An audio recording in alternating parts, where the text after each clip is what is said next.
Ashama harka fuunee akkam jirtu daawwattoota keenya kabajamoo oduu isiniif dhiyeessaa oduu waliinaan sabboontuu lammiitiin dursa matoota oduu isin biraan gaha. Uummata Booranaa fi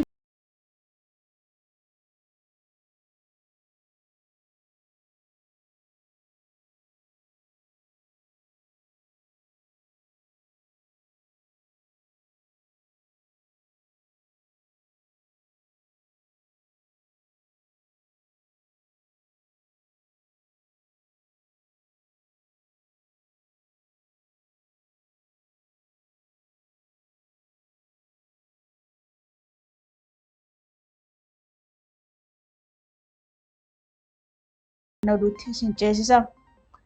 Uummata Booranaa fi Gujiitti beelaa fi hongeedhaan miidhame dhaqqabuuf gargaarsi biyya keessaa fi biyyoota alaatii taasifamu itti fufee jira.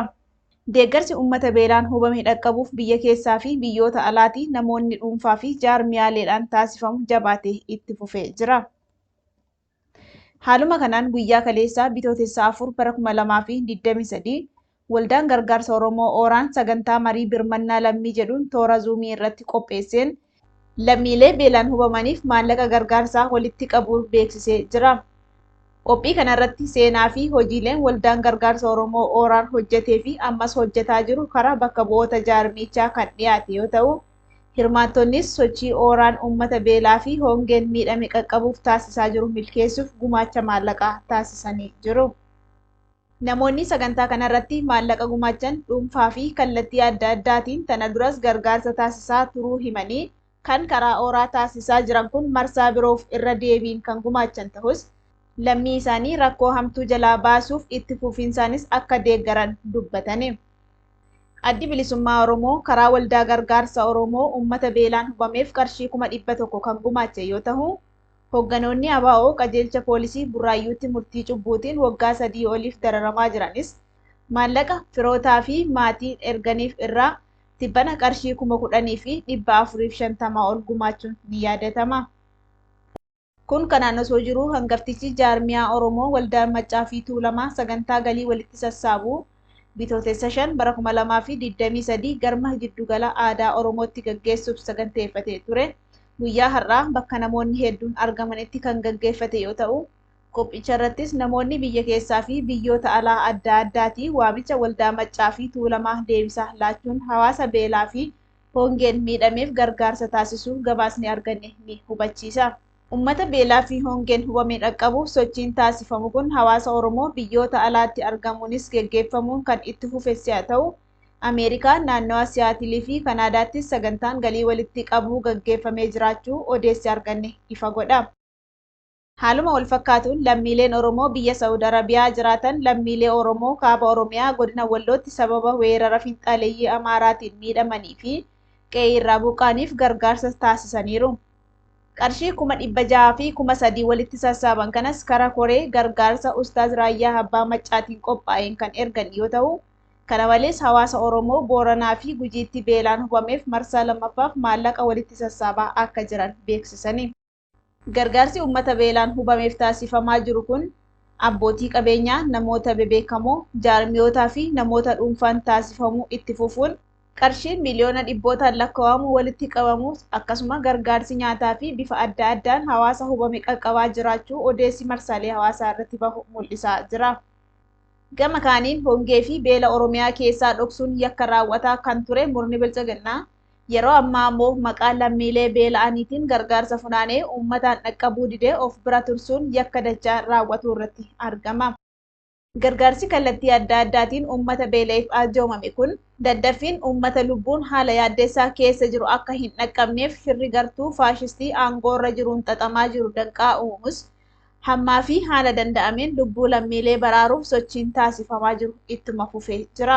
Keessumaa birmannaan lammiilee Oromoo roga hundarraa taasisaa jiran akkaan boonsaa fi kan firaaf abdii guddaa laate diinnan sabichaa ammoo naasisee fi mataa gadi cabseedha. Artistoonni Oromoo hawaasa beelaan hubameef gargaarsa taasisan galii walitti sassaabuufis koonsertii qopheessuu beeksisanii. Uummata balaa hongee fi beelaatiin lubbuun gaaga'amaa jiru baraaruuf deeggarsi kallattii adda addaatiin taasifamaa jiru kan itti fufe yoo ta'u, Artistoonni Oromoos maallaqa gumaachuu fi fuulduraaf walitti dhufuun sagantaa galii sassaabuu guddaa Finfinneetti gaggeessuuf saganteeffatani. Akka kanaan Artisti Taaddalaa Gammachuu qarshii 500,000 akkasumas Artisti Qamar Yuusuf qarshii 100,000 fi 50,000 yoo gumaachan artistoonni biroos deeggarsa maallaqaa taasisuu maddeen ibsaniiru. Artistoonni Oromoo fi warreen hawaasa miidhameef deeggarsa taasisuu barbaadan marti akkaawuntii maqaa artistoota Oromoo Ittiiqaa Tafarii, Taaddalaa Gammachuu, Immuu Girmaa fi Qamar Yuusufiin baname irratti akka gumaachanis artistoonni kunneen waamicha dhiyeessanii jiru.